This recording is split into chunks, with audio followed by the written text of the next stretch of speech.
Long Pond, PA, Canadian IndyCar driver Robert Wickens was admitted to hospital with injuries to his lower extremities, right arm and spine, as well as bruised lungs, sustained in a violent wreck 8 laps into Sunday's race. An IndyCar spokesperson said Wickens was awake and alert as he was airlifted from the track to the hospital by helicopter and was scheduled for an MRI and likely surgery. "What an awful crash. My thoughts and prayers go out to the family. He is moving around in the car now." 29-year-old from Guelph was attempting to pass Ryan Hunter-Reay when their cars touched slightly. That caused Hunter-Reay's car to careen into the wall, and Wickens' car was pulled along for the ride.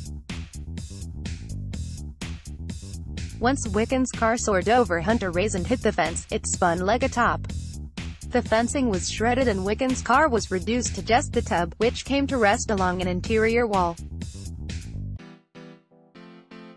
Medical workers calmly attended to Wickens, who was taken to an ambulance before he was transported by helicopter. The impact of the wreck tore out a large section of fencing that needed almost 2 hours to repair. In the end, Alexander Rossi won the race but said it was tough to celebrate with Wickens in the hospital. Article continued. Bella Oakville's James Hinchcliffe, Pietro Fittipaldi and Takuma Sato were also involved in Sunday's wreck. Hinchcliffe seemed to be in pain, grabbing his wrists as he slowly left his car, but was cleared and released from the track medical center and declined comment while awaiting word of Wickens' condition. "That's the worst thing you can see," said driver Sebastian Bourdais of the Wickens crash. "He's hurt.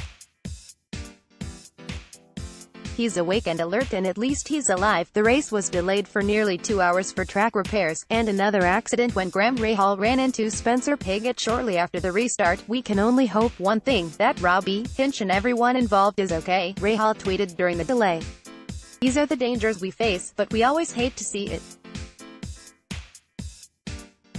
The start can be debated for years, but doesn't matter right now. Focus on the well-being of our friends and competitors." Pocono Raceway President Ben May said about 80 feet of fence and a few posts were damaged in the wreck.